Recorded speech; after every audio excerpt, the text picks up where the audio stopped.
Hey, welcome back to the Way Everlasting YouTube channel. I'm Robert. Great to be back with you guys this week. Last session, we studied the first part of the 6th Trumpet, and we're going to get into the second part of the 6th Trumpet. I wanted to break them up instead of do like a long 2-hour, because I feel like there's a lot of content here to try to go through and study on your own. So with that being said, we'll just jump right into it. Where we left off, we covered a lot of ground, so please go back and watch that first video on the 6th Trumpet. But the question we were asking was, Revelation chapter 9, Scripture tells us that there would be a number of armies, or as it's often said, an army, more accurately, a number of armies of horsemen numbering in the order of 200 million. And we broke that down in the original Greek, and in the original Hebrew. And we could see that in that word is myrias of myrias in the Greek. And we see that in Revelation, I think 5.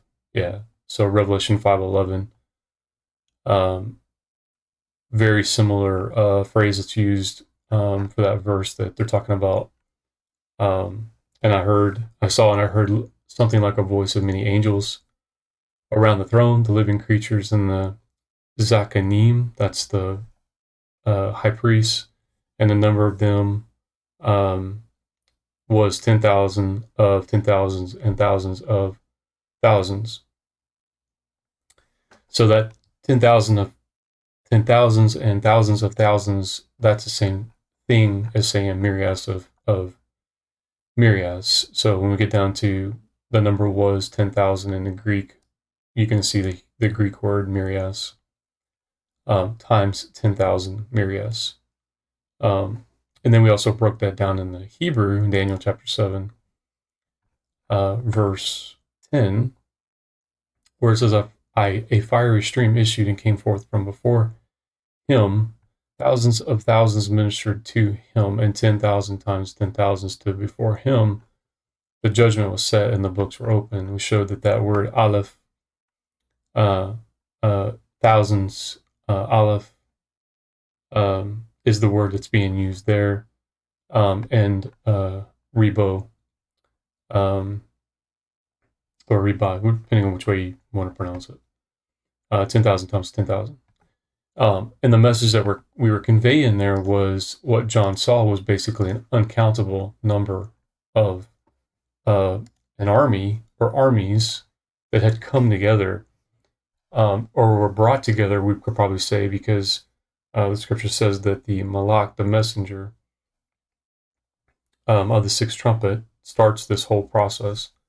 We know trumpets are declarations of what the Father is doing in the earth. We studied that previously, and that's why I say it was him bringing them together. But the question we were trying to answer was who are the armies that are represented here? Because I think that if you jump right into it, the very first thing that sticks out when you read it in just like the English, right, is that I saw the horses in the vision, and those who sat on them, the armies, having breastplates of fiery red, hyacinth blue, and sulfur yellow, and the heads of lions out of their mouths proceed fire, smoke, and sulfur. And I think that the thing that sticks out whenever historians or theologians try to interpret Revelation chapter 9 is this hyacinth blue. There really is, I think, to my knowledge, I think there was only like one main army that used the color hyacinth blue, which was the NATO forces, the North American alliances, in their helmets. What's interesting about that is the scripture says that it was their breastplates. So having breastplates of fiery red and hyacinth blue. So just jumping right into this, we're going to start to break this down a little bit more to try to understand who these armies could be. plausibly who they could be, following the timeline that we've shared and outlined, that Revelation doesn't unfold in a final 7-year period. Revelation unfolds in a full 7,000-year period, culminating in a 7-year tribulation and 3.5-year great tribulation, right? Which makes up a part of that 7 years. This is the same message that we see, I believe, in the messages to the churches. Notice there are 7 churches and there's 7 messages. And that may be a study that we go back to, maybe to close this. I'm still praying about that. But it's very much tied to the Chazon, the revelation, what we say revelation, but it's the parable of how the Father truly is going to rebuild everything new, and the events that unfold prior to that. So when the Father in Revelation chapter 9 brings the 6th trumpet to pass, there's going to be an uncountable army, and that's really what we're saying about Mirias and Aleph and Rabbah. The language that's being used there is Yochanan. John was saying he was basically seeing an uncountable armies coming together to fight. What's very interesting, again, is the language, the symbolism that John uses. He says having breastplates of fiery red. If I look at that just in the Greek, that's where we get the word thorax. Thorax, right? And what that means is this is not a Hebrew word. If you look at this Greek word in the Greek Strong's lexicon, right? It'll tell you that the root word, that there's no, normally this would link to a Hebrew word, because again, the book of Revelation was written in Hebrew originally. And there are still copies of it, but just we don't have access to them. The public does not. With, I think, one exception that's in, I think it's been translated into Latin. But the root here is what it's saying is of uncertain affinity, meaning there's no Greek connection. But what's really interesting about this is if you follow the 4th, the 5th trumpets, according to the way that we've kind of outlined them, you're talking about modern war. Whenever John is talking about locusts, iron locusts, it's very easy to associate those to a modern day helicopter. Very specifically, he uses the reference, the iron locust with teeth. That's a very famous Russian helicopter that has the teeth painted on it, that the armies in the Middle East use because they use a lot of Russian and Chinese equipment. And we've broke all that down, but what I'm trying to say is, again, it's modern warfare, modern artillery, modern the language that's being used is to describe modern capability. Thorax is a very interesting word that sticks out to me because thorax is basically, right, the part of the body from the neck to your belly button or your navel, where the ribs end. Now, if you go back to medieval times, a breastplate would be worn across the chest area, the thorax, and depending on the type of breastplate that was worn, it may or may not cover the entire chest area, right?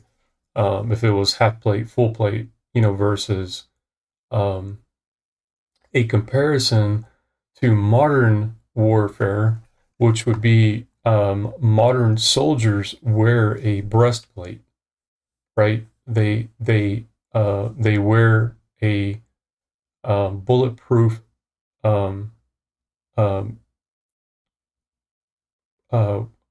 piece of equipment known as a tactical vest, right? That has plates in it, armored plates, or plates that can withstand armor, either steel or carbon type, not carbon, synthetic type materials that can stop bullets. And they will stop actually below your above your belly.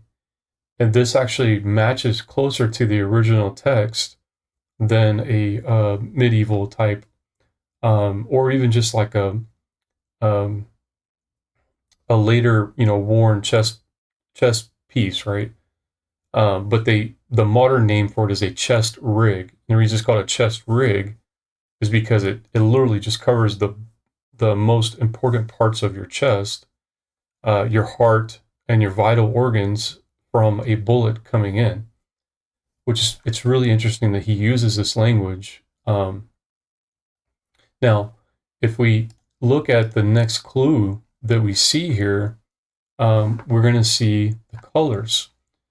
And when I started to study this is the part that, I was trying to associate the colors to the armies around the world, especially in that region, the Middle East, that would match these colors. And what I quickly ran into was there's the Greek interpretation, and then there's the Hebrew definition. We're going to say it that way, right? Because we're going to use scripture to interpret scripture always. So the first one being the fiery red.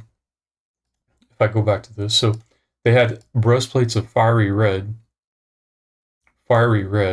okay, hyacinth blue and sulfur yellow. So if we start to look at and break down these colors, if you will, that are being used, here is Pyreneos, right? It's where we get the word pyro. If you're the word fire, and the Greek is, of course, that's where you hear, hey, he's a pyromaniac. He's a pyro because he likes to play with fire. That's where that's coming from. But Pyreneos, right, is the key word that's being used to describe this. But in the Greek, and here's the interesting thing. If you're studying along with me, in the Blue Letter Bible, it has a dictionary aid. And if you don't know, what they use is the Vine's Expository Dictionary. If you don't know, original dictionaries were based on scripture. So all your definitions, they came from the scripture. All your old dictionary brands, definitely 1800s, that time period, they all define things from the scripture. Of course, as society became more and more modern, more modern dictionaries came into play, but originally they all were defined through scripture. So one of the aids that you have in the Vine's Expository is simply a dictionary entry. So here we can look at this word fiery, shining like fire, flaming fire. We can look at this entry, and it says fiery is translated of fire, and then it will give some verses, right? But again, we're not looking for the Greek text, we're looking for the original content. So if we go to as far back as we can get, right, we can look at some of these root words. Here's pyra, the root of that Greek word, for example. And this one's even more interesting. Now this one is saying a pile of burning fuel. Fire, a pile of burning fuel. But if I look at this Vine's entry, what I'm going to see is that it denotes a heap of fuel collected to be set on fire, hence pyre, that's the Greek and the Latin, right? And it also indicates the light as coming from the fire. So think about the context of the vision that John is given and the symbolism of the fire. So if I go back and I start to look at this and break it down, the description would say of fiery red, shining like fire, or flaming in the Greek. If we go back further than that, we can see a pile of burning fuel, a heap of fuel collected to be set on fire. So we're going to keep these in mind as we continue to look through the symbolism being used, and we continue to map this out in the Father's Word to try to just gain understanding through the Ruach, the Spirit, of course, the dedicated Spirit, the Ruach HaKodesh, right? Spirit of dedication, or spirit of, it's really the Spirit of Yahweh, it's His Spirit. Kodesh means dedicated, and dedicated to Yahweh alone. That's why that's His name. So the next one is Jacinth. So if we look at the next one in line, we can get back there. We have Hyacinth blue. Hyacinth blue. So we can look at this one. Jacinth. So what you'll see is of Jacinth in some scripture versions, that word hyacinth is in there. And then in the Greek, of course, that word is hyacinth. So we have the hyacinth in here. Now, what is interesting about this one is hyacinth is of the color of hyacinth. Well, what is hyacinth? And it's of a red color bordering on black. Okay, so now we're starting to get one definition of what this color looks like. But what's confusing is it would say also deep blue of jacinth. Deep blue of jacinth. If we look at the entry in the dictionary, it says signifies hyacinth, perhaps primarily having the color of hyacinth. Some regard its color as that of the martagon lily, a dusky red. So now, here in just 30 seconds, we've come with three colors for hyacinth, right? Dusky red, deep blue, and this brownish red it's referring to. So according to some scholars, the word in Revelation 9:17 is doubtless meant to describe the blue smoke of a sulfurous flame. Okay, so now we're getting to having the color of the hyacinth. Some regard its color as that of the martagon lily, a dusky red, or more closely to the original would be meant to describe the blue smoke of a sulfurous flame. And blue in a flame would be an extremely hot flame that's burning in the hottest part of the flame.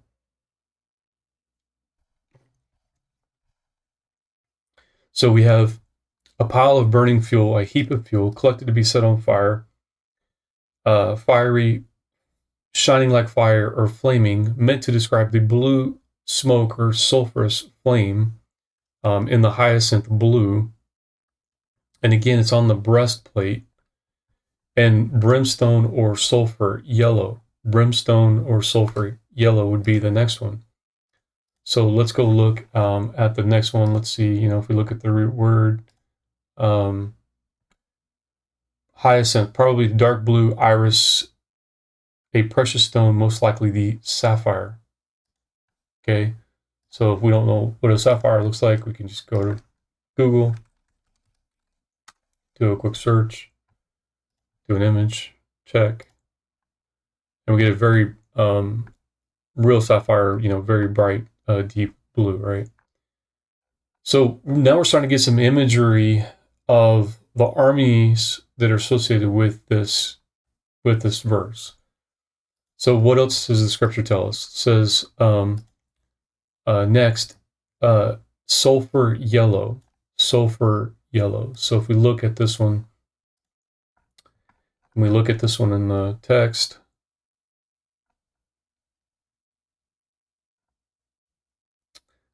interesting. My Hebrew names version, or the Hebrew names version of the scripture, uses the word brimstone. Where have we seen brimstone? We saw that in the 4th and 5th trumpet. But we'll just follow this trail. So we'll say G203 for it's hard to say, Theodis,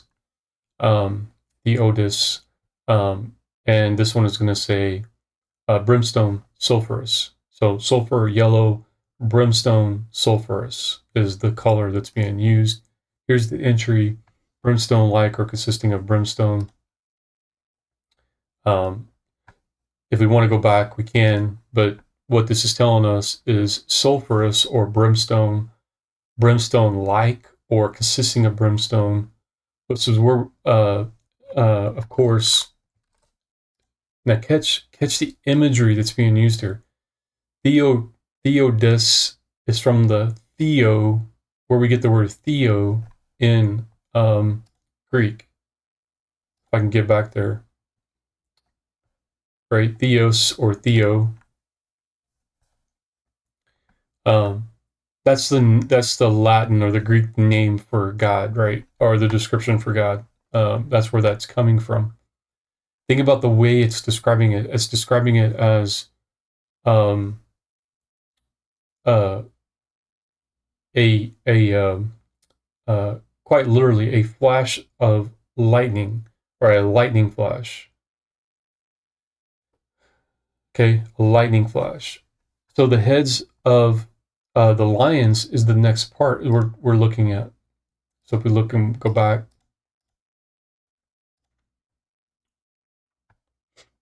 out of their mouths proceed fire like smoke and sulfur, but out of the mouth of the heads of the lions, right? So we saw horses in a vision.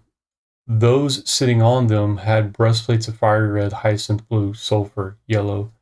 And they had in the heads of the lions. Out of their mouths proceed fire, smoke, and sulfur. Scripture goes on, it says, by these three plagues were 1/3 of mankind killed. How were they killed? By the fire, the smoke, and the sulfur, which proceeded out of their mouths. Now, think about it. If you put that together, you're not describing medieval. You're not even describing um, uh, mid-century, type war where they had cannons. Um, they created blasts, of course, but not to the extent of what we would see in modern weaponry, missiles and artillery and tank fire. All these things flashing like lightning, right? All these things burning like fire, coming from the heads of these machines, of course, modern machines that of war that soldiers still ride upon today, right? Um, like a horse, and that's the symbolism or the imagery that's being shared with us. John's just describing as best he can because he's never seen anything like it. You got to think, right? John's never seen a modern soldier uniform, and at the time that this was written, what, 600, 700 AD, right? So, no, it couldn't have been that long. To go back and check that date doesn't sound right. Probably 300-ish, somewhere around there, I would think. I remember John living that long. So, by these three plagues were 1/3 of mankind killed, and that's the part that we're honing in on the sixth trumpet is 1/3 of mankind is going to die. We've compared this to World War I, World War II. The only thing that this even compares to is the modern plagues and stuff that we associated with of course, the one of the four horsemen of the apocalypse, from a standpoint of death being unleashed on the earth, and uh, hundreds of millions, 400 million, type people dead.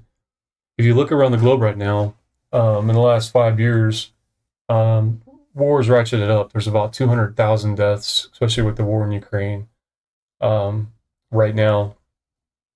But Myanmar is fighting in Asia. The Middle East is, of course, on fire again. So when you compare the size of these wars, even with all these wars going on, and I know, again, I'm just using this as a comparison because the scripture says that this comes from the great river Euphrates, right? That's where this is going to be centered around. And those wars are close to that region, but they're not exactly in that region. Basically, in Syria is what we're saying, right? So if we compare that to what this is describing, this event that it's describing, it's very horrific. And this is why I think a lot of people, they default to India or China, because China, the late General Mao Zedong, right? He said that he could field an army of 200 million. So everyone is keyed in on that and said, well, China, probably North Korea, India, they could all boast and say we could easily put 200 million soldiers uh,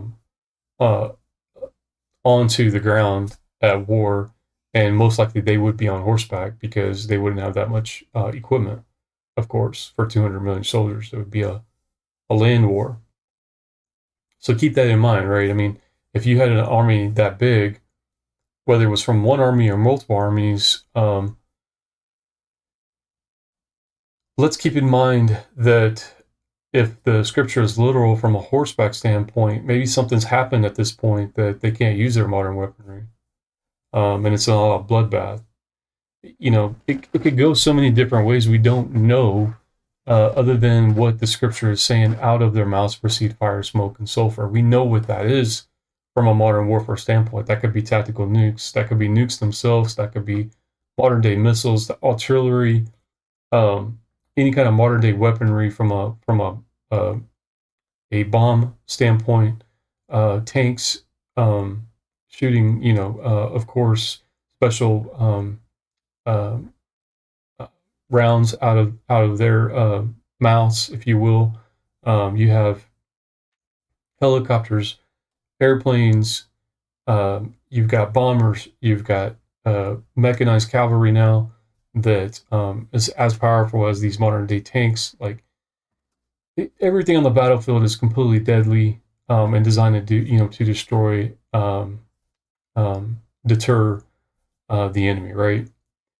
So we know out of those three plagues, and the scripture does a lot of times rhyme or repeat itself. So fourth and fifth trumpet, second and third trumpet, we saw the brimstone being rained down. That's the modern day artillery that got developed. So there's some symbolism here, I think, that's connecting it to that as well. Of course, we don't know, right? We're not going to know until it unfolds. That's the point. We're looking for plausibly how this could maybe unfold, and then watch for it and see if we're right. The other flip side could be it's an entire intifada, right? That Muslims all over the world unite because the United States military has taken more of a larger presence in Syria, and they decided to go fight against the U.S. military in Syria, right? It could play out on, 5 or 6, 10 different kind of ways. We won't know until it unfolds. We can look for the flashpoints and things like that are going to help bring it about. But one thing's for certain is a third of mankind dies. So we're talking about 2.5 billion people dead. Again, putting that in comparison to World War I, World War II, there's no comparison. At the max, you had 50 million dead. This number is unfathomable. It's so hard to wrap your head around it. And I believe that's the language that John is using. Like, the number is uncountable, if you think about it. Because the only thing that we can even associate it to is World War II, where 50, 60, 70 million were impacted, and of which lost their life, right? We're talking about 2 billion people, 2.5 billion people, 2.5 billion people, soldiers and civilians, dead. There's not even 2.5 billion people in the vicinity of Syria, Iraq, and Iran. You see what I'm saying? Something horrific, something of a scale of magnitude that we can't wrap our head around is going to occur to bring these armies together near the Euphrates.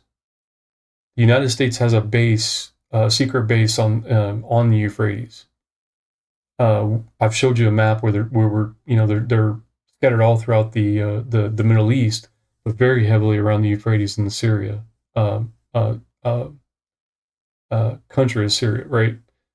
Uh, with this new Syrian overthrow of Bashar al-Assad, him going back to Russia, do they come back? Russia tucked tail and left. So there's a lot of different things to think about and play that could play out. So as I studied this and I was looking at the heads of lions, I was not able to find any military equipment that used that specifically, like the imagery that was used for the helicopters with the lion's teeth on them to describe what John was seeing. I did find one. It's called the Tsar Cannon King Cannon in Moscow, and it was a decorative cannon that was created for one of the leaders of Russia. I'll bring up a picture and show you what that looks like. I think that what was interesting about this, so if you can see that this cannon underneath it, it has a lion, and it has the decoration of the lion and stuff on it. Certainly, we've seen decorations and stuff on things like that. What I thought was interesting about this is it was the only one I could find that had that symbolism, and then I thought, well, how does that equate, or could that army use that symbolism in the future? And so I started to look at different options. Now, what's interesting about this is lion and Russian symbolism is tied directly to the elite forces of the Russian army, the Spetsnaz. That's quite literally what it means. It means the lions, and before they were the Spetsnaz, they were actually the Ariston, and the post-Soviet commando units became the Spetsnaz, or special forces, here in modern times that are being used.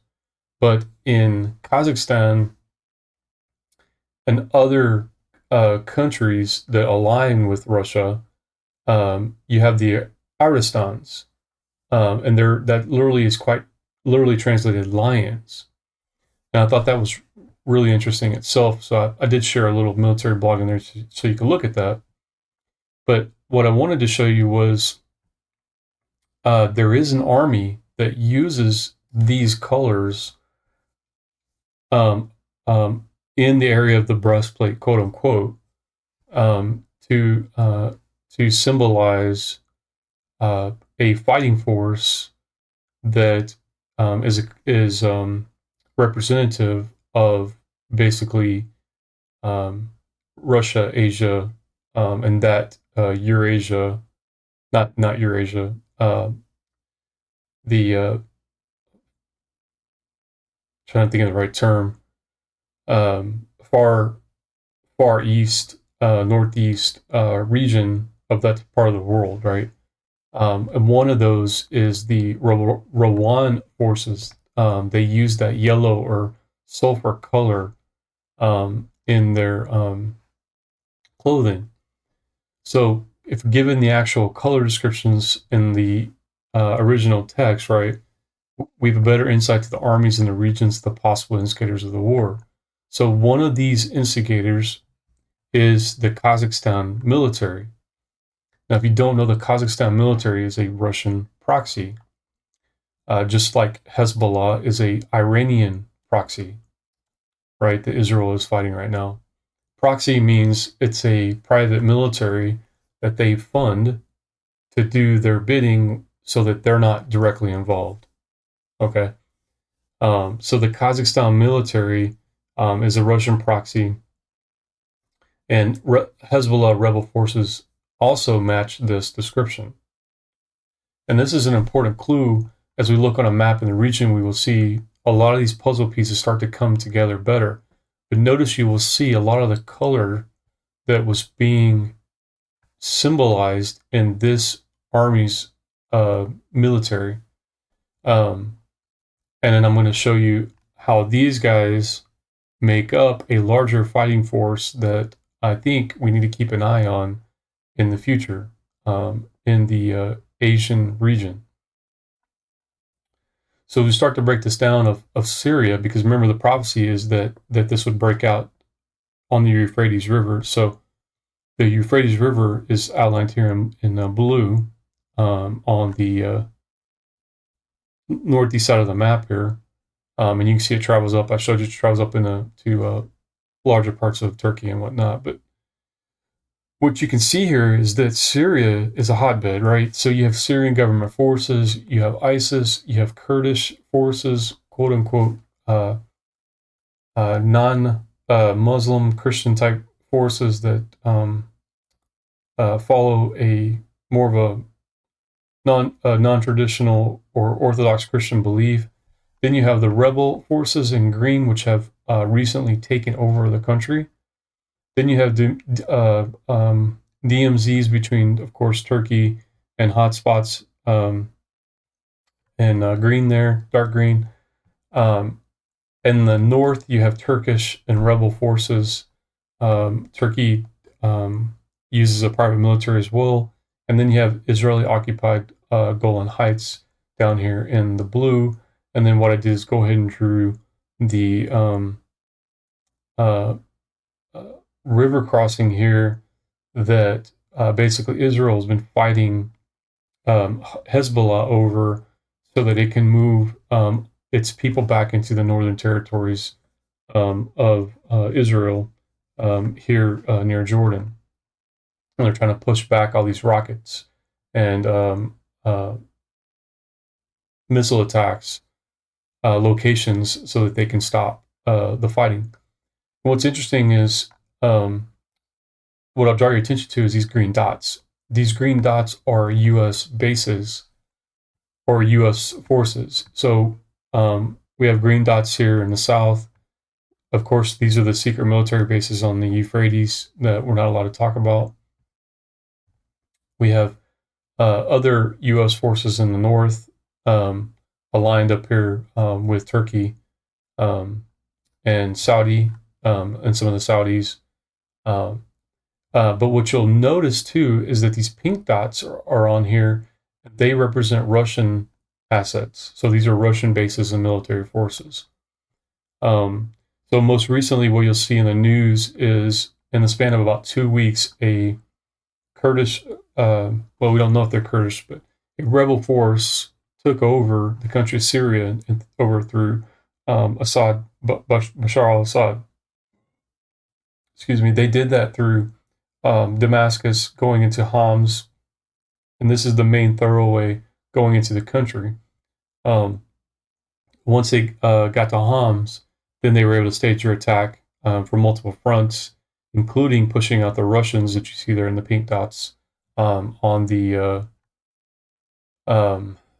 sea there. Apologies, I'm trying to remember the name of the sea. I think it's the Mediterranean, where they have air and naval bases and push them out. So further to this narrative that we're kind of setting up is we're building from the scripture is that what scripture is doing is outlining players in this conflict. There really is a fighting force that fits all of these descriptions, okay? And the imagery that's being used. And that's a coalition force called the SCO. This is the Shanghai Cooperation Organization. It was originally called the Shanghai Five. But the group was created in April 96 when the heads of the states of China, again, Kazakhstan, there's that link to Kazakhstan, Kyrgyzstan, Russia, Tajikistan signed a treaty on deepening military trust in border regions in Shanghai, which is the Chinese territory or China territory. So I've got a map to show you what that looks like. Everything in dark blue is the members of the SCO. So you have Russia, Kazakhstan, China. Most interesting is India has now joined. Pakistan has joined. India and Pakistan are enemies. I don't understand this. Iran is also a part of this. So now you have one massive fighting force.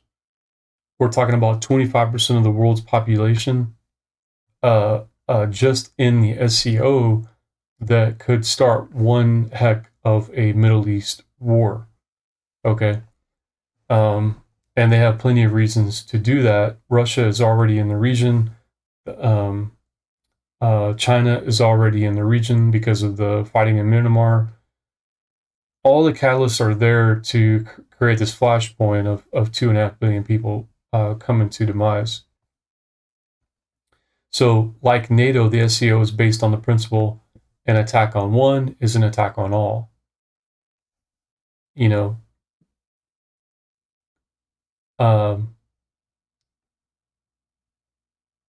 everybody's worried that some hothead in the White House could attack Iran or something like that, and that's very likely possible. It's possible. It's very possible Trump does an alliance with Israel. I'm not calling him a hothead. I'm talking about some other military assets, but especially under the Biden administration. And yes, they recently announced they wanted to bomb Iran, very specific to the nuclear power plants. I think it's a lie, but that's what's out there.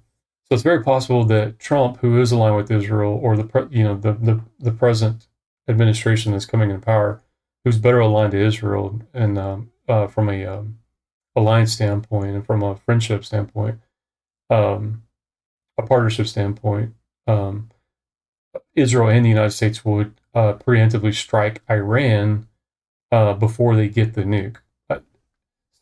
Some believe they already have it. Some say that they're weeks, months away from it. I don't know. We won't know until it's revealed. But the bottom line is they can't get it.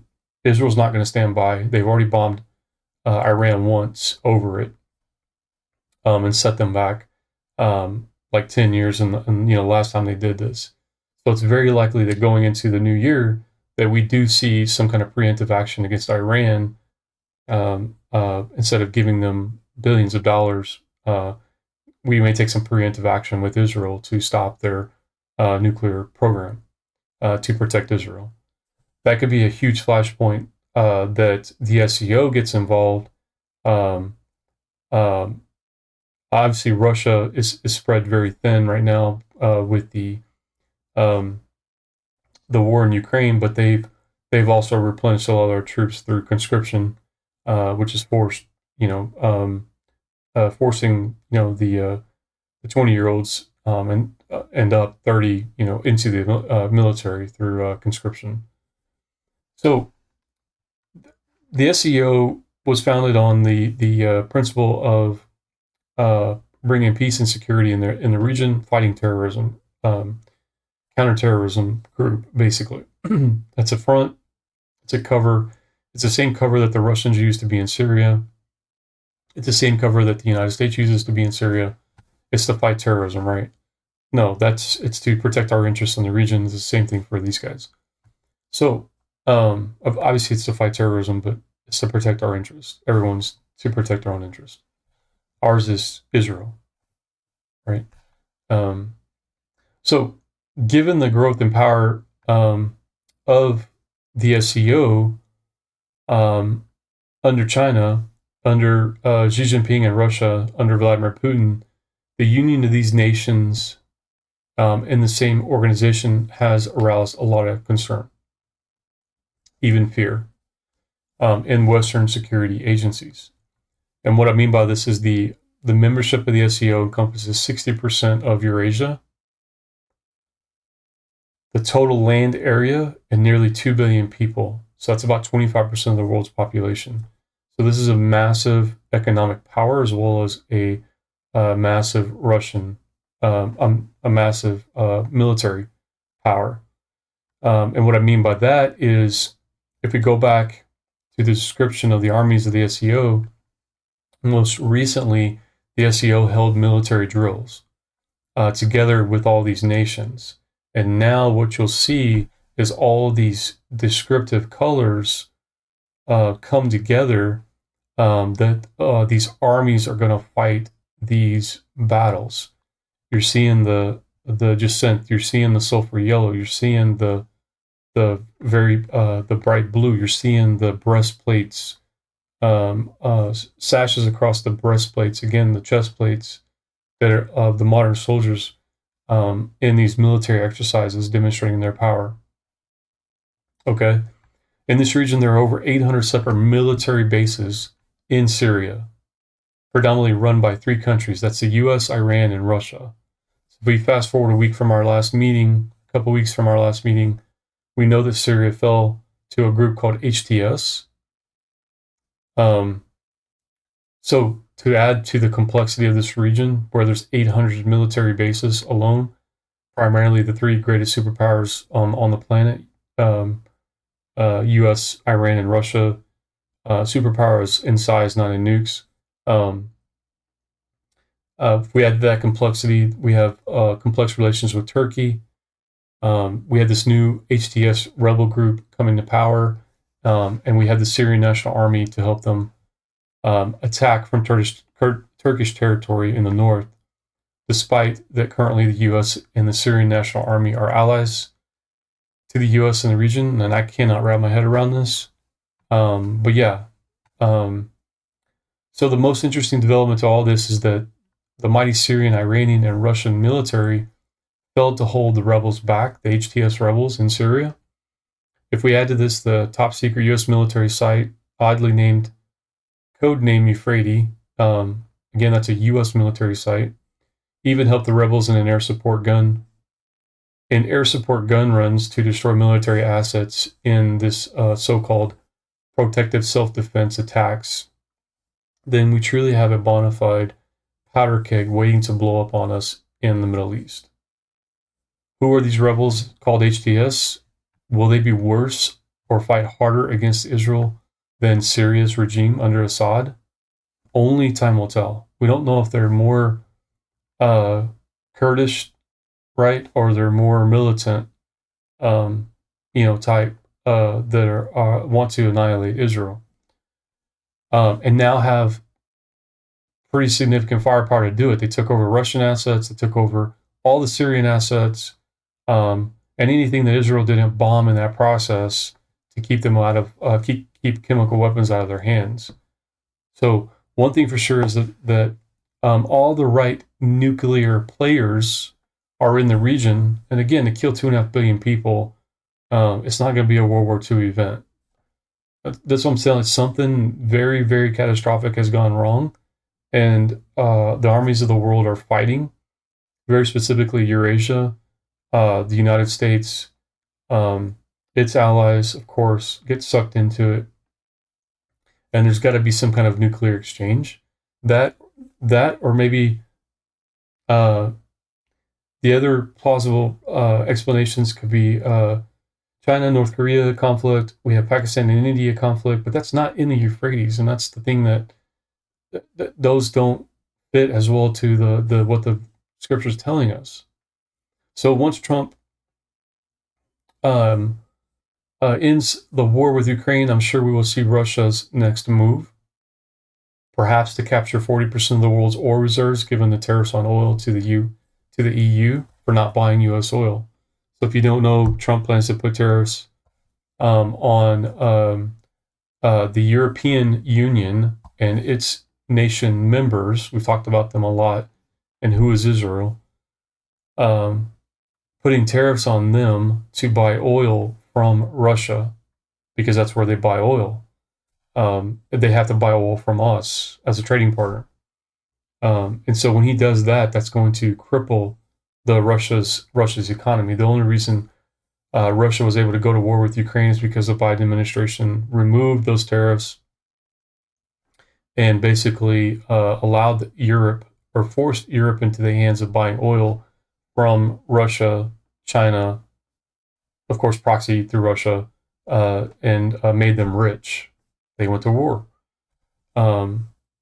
So this year is going to be very, very interesting to see how things play out.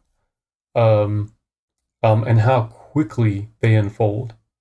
Scripture continues that by these 3 plagues, fire, smoke, and sulfur, were 1/3 of mankind killed by the fire, the smoke, and the sulfur which proceeded out of their mouths. Now, from this most important clue we are given is that this conflict again starts at the great river Parat, the modern day Euphrates, and that's what we're looking for. That's absolutely what we're looking for. That map is very, very scary compared to, you know, uh, uh, the size of the force that's in this region, both between Israel and the United States and the U.S.'s allies. Again, these colors are unmistakable. This is a fighting force that I really think is something we need to watch out for moving forward to maybe be a fit for the 6th trumpet. So when we come back together, we're going to continue the prophecies. We're going to talk about the 2 bursts and the signs in the heavens. This would be fascinating if you've not studied this before. The signs in the heavens, just a quick precursor. There's an event in Revelation that recently occurred in the heavens and will not occur again. Very, very powerful alignment to the timing of the end and what we need to understand in the message of the 2 births that are associated to it, and other messages that we need to take from it as lessons about preparing for the end time. So hope you enjoyed this week's lesson. Definitely, we'll probably be doing some other videos on the 6th trumpet as things unfold, trying to maybe do some updates or something like that. I think it'll be a lot of fun to watch as a fellowship Havarine. So thank you everyone for your support, for your prayers, and look forward to connecting again. Praise you.